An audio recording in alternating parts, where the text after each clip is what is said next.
This can be a wonderful self-awareness, initial self-awareness starting point for so many people who maybe have not done anything like this before. And the Enneagram and the session that you host can be kind of their first step in that direction. So I had mentioned in previous podcasts, and I will mention it here just in case you haven't heard it before. But if you've been listening, you might have heard me say this again. Here at Enneagram MBA right now with our workshops, we have used and continue to use the Enneagram Institute 144 questionnaire. Typically, this takes about 30-40 minutes to complete. It is very in depth, but even then, it is not 100% accurate. So we hold it as a data point. It's a strong data point. And what I do really appreciate about this particular assessment over some of the others is that it gives you a report on the first page, really clear, really easy to see of all 9 types.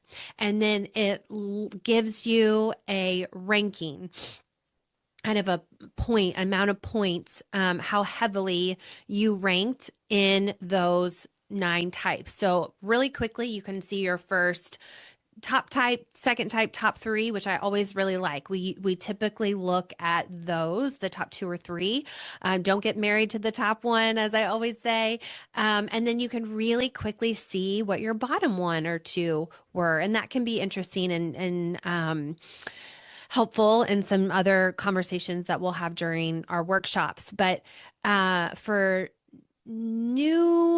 people new to this type of thing, specifically younger people, those rankings, the points tend to be really close together. So towards the end of last year, I mentioned we had several groups. I think we had 3 or 4 groups that were, I think where the majority of the people were under the age of 25. And so for many of them, this was their first assessment that they have ever taken in the professional world, which, how cool that it got to be the Enneagram.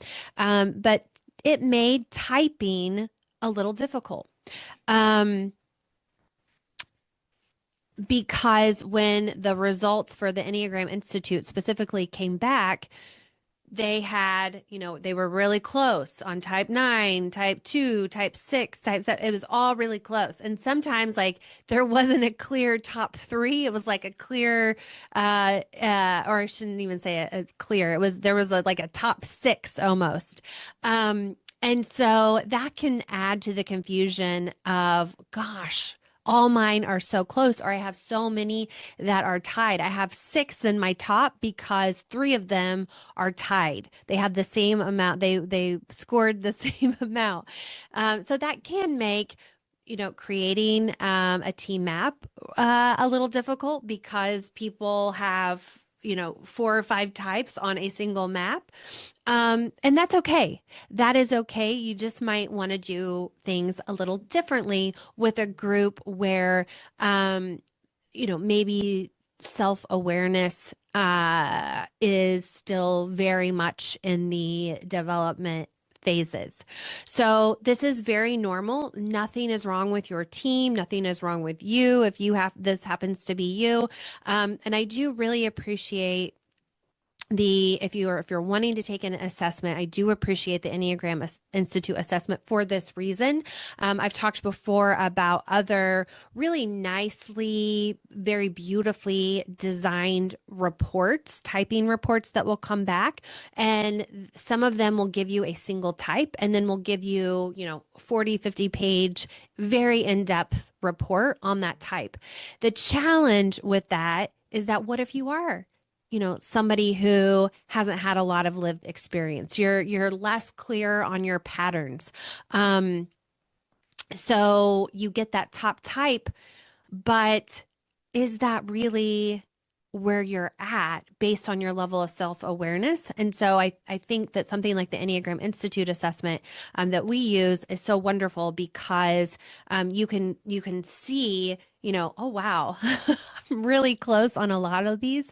And typically that just means, not all the time, but most of the time, there's just a level of self-awareness that isn't super strong. And somebody who is just out of college Well, my goodness, of course that makes sense.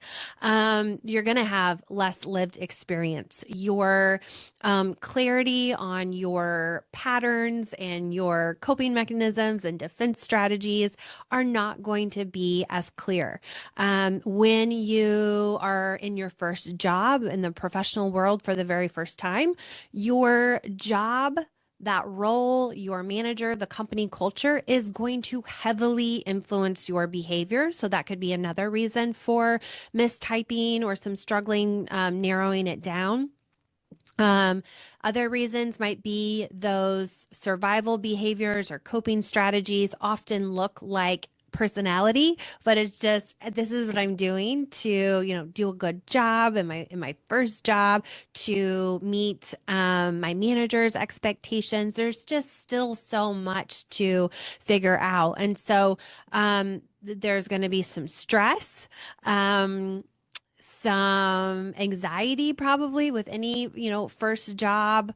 Um, Even if it's, your second job, potentially it's just kind of having that newness to the workplace and really starting to find your own way. You're out on your own, figuring life out, not just work, but life as well. So stress, our growth lines with our Enneagram type might actually show up before the type even feels super clear and solid. So there's just, am I this type or am I just really stressed? Or am I this type or am I just having a lot of, I'm having a growth moment. So all those things can play into especially making that typing process a little challenging. So some things that I have seen in past workshops might be when it comes to type specific, mistyping, I guess specifically, is you're probably going to see a lot of type 3 energy among your new hires, whether that ends up being their top type or not, because there is we do live in we still live in a hustle culture. There is a fear of not being good enough, of looking like you're not working hard enough, of being behind. And so you might see some typical type 3 behaviors or tendencies showing up in many members of your team. But again, that doesn't necessarily mean that is their core logic. They just might be kind of collaborating, or not collaborating, calibrating to the energy of their manager or your company's culture. You might see some type 6 energy showing up among people who maybe that is actually not their top type, with anxiety and over preparing and maybe some people pleasing because they want to do a good job at their first job. You might see some type 9 energy among people who maybe that is not their core tendency or their core type, with not wanting to rock the boat, maybe not wanting to speak up, deferring to more seasoned teammates, just trying to blend in, don't want to stand out too much. You might see some type 1, very similar to the type 3, showing up among that could be a common personality trait where they're overcorrecting, struggling with some perfectionism, without that confidence yet. Again, wanting to look like they are and wanting to be seen as hardworking, wanting their work to be excellent and perfect, what they say to be right and perfect, with the projects that they prepare. So you might see some of that energy and that behavior channeled more at this level.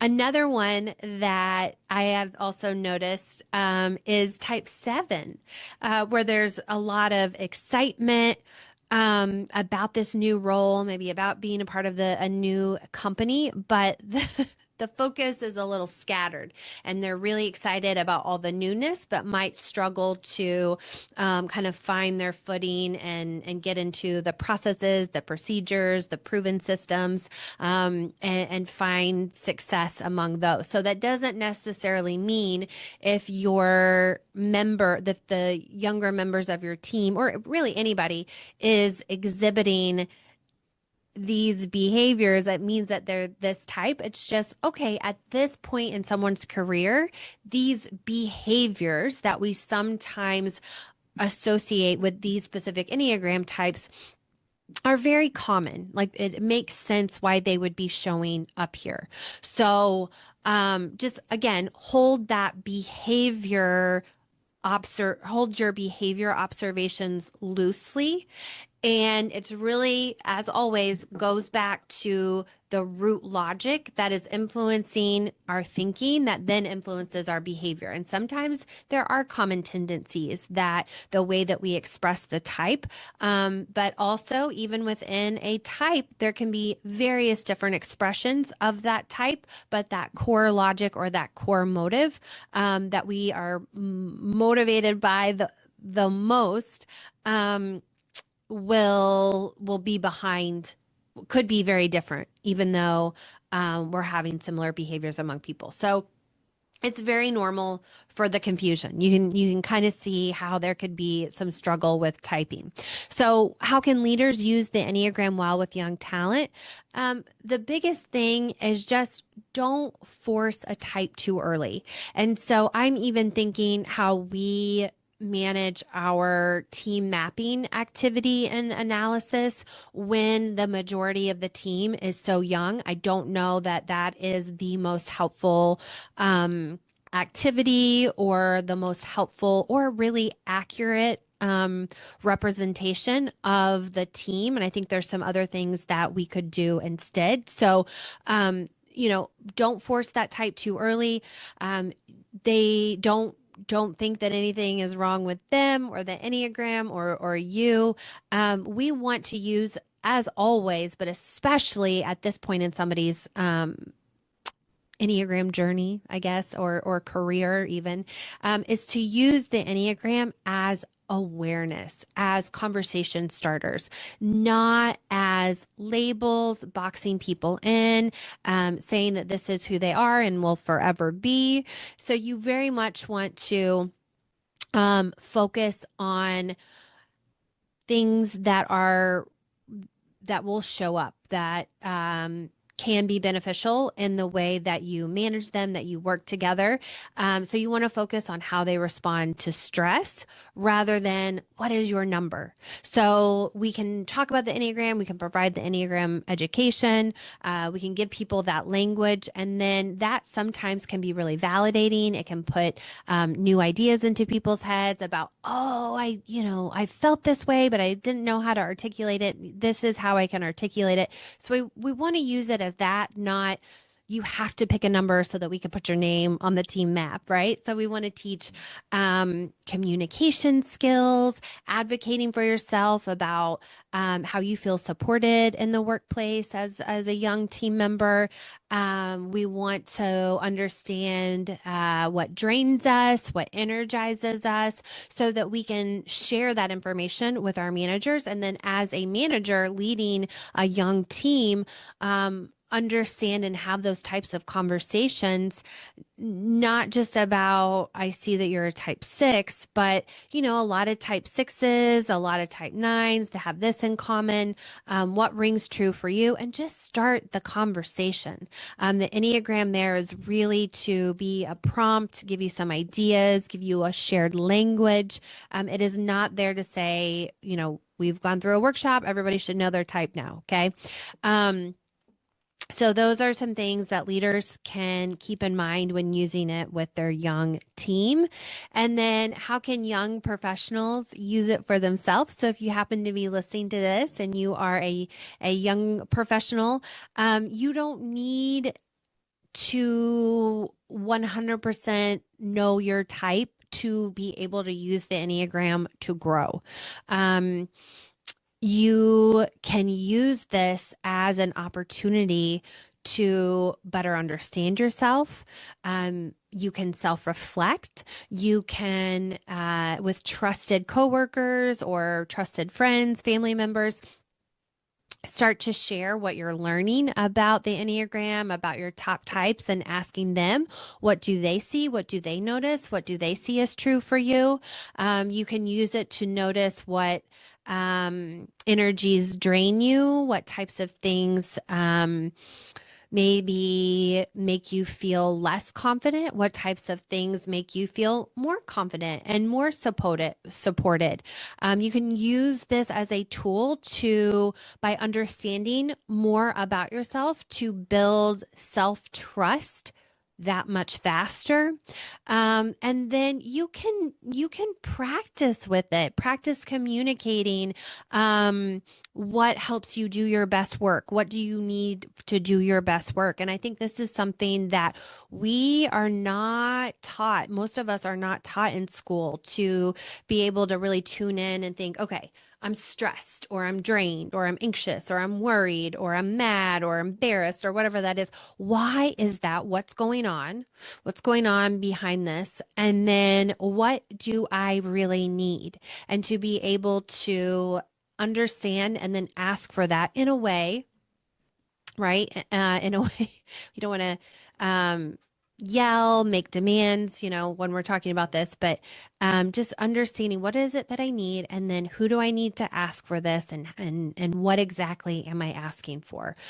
That alone could change your whole life, could change your work relationships, your personal relationships, romantic relationships, all kinds of relationships can change with that understanding of yourself. And then by that, you also will start to understand the people around you are doing the same thing, right? They're having the same challenges. They're also trying to figure out the things that you're trying to figure out. So,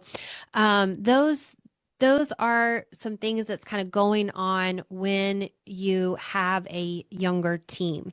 And with that, like I said, it really has come to be a just a a bigger topic, I guess, that I have thought about in the last few months, because we had so many close together. So it's something I'm mulling over, and I'm thinking, okay, what might we do different moving forward? And I think the biggest thing, though, is to keep in mind that we do not want to pressure or force somebody to, quote unquote, pick a type.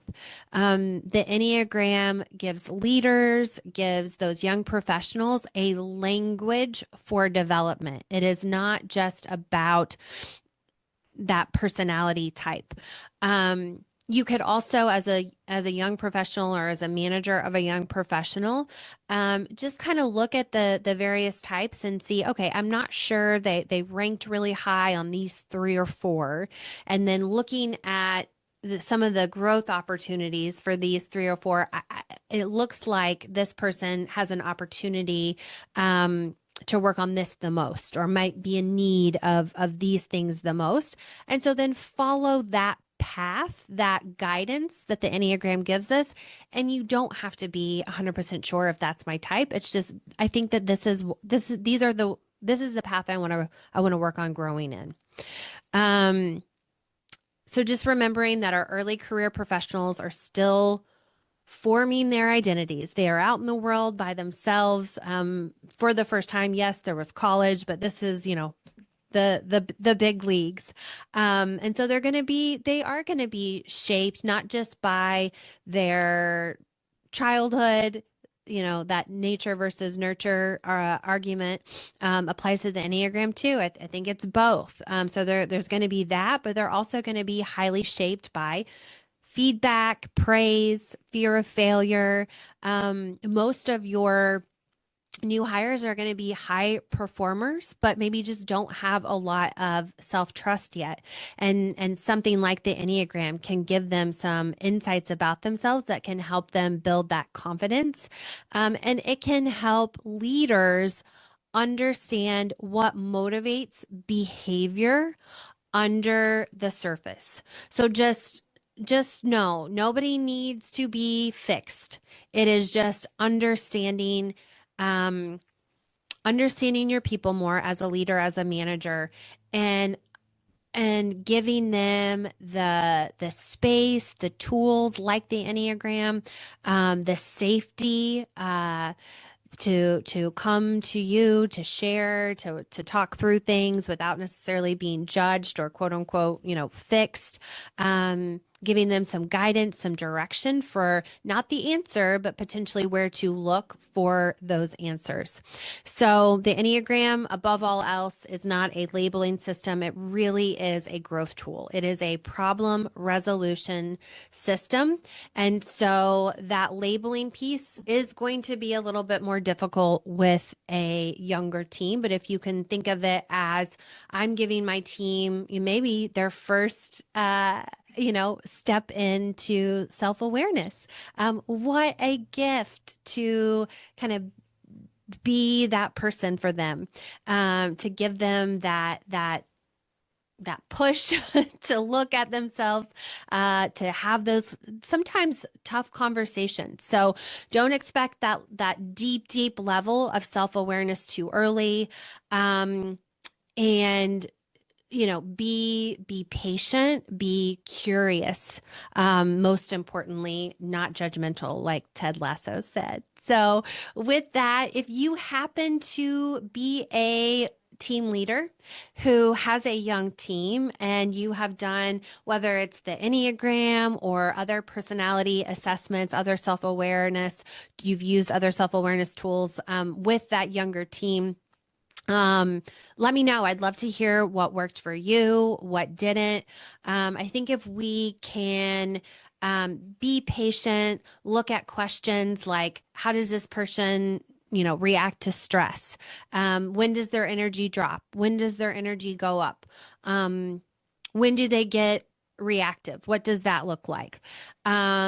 Start to ask ourselves those questions, ask them those questions, and then even ask in stressful times, maybe when they've hit a roadblock, when they're up against a challenge, maybe when they're not performing their best, you could just simply, what do you think is going on here? Um, what felt hard about this? What felt uncomfortable for you here? What would support look like for you next time? And you can have these conversations whether you know everything about the Enneagram or not, right? The point of the Enneagram is not to become experts on the Enneagram. It is to use the Enneagram as a tool to better understand ourselves and the people that we work next to and lead. And so these types of questions do just that. And then when we do have the benefit of the Enneagram insight and language, we can use it to help us better put words to feelings, validate certain feelings and ways of doing things. So, with that, like I said, reach out. Let me know if you've used it with a young team. If you have a young team, what's worked, what hasn't. I would love to hear from you. As always, I'm going to invite you to check out our both self-led. We have our Enneagram workshop DIY kit currently coming with an additional slide deck bonus for the month of February 2026, depending on when you're listening to this. The link for that will be in the show notes here. That is our self-led option. I just did an episode last week about how to run your own Enneagram workshop. So if you're looking at wanting to test out the Enneagram or because of budget reasons you're not able to bring somebody in person, that might be a great option for you. And then, of course, as always, we have our signature professional guided workshops and programs anywhere between 90 minutes to a full day, typically covering some basic topics, but then always tailored to your specific team, including are they the generational piece, we're starting to take into consideration there, and your specific goals, culture, leadership style. So creating something around that. All of that can be found over at enneagramMBA.com. With that, thank you for being here, and I hope to see you in the next one.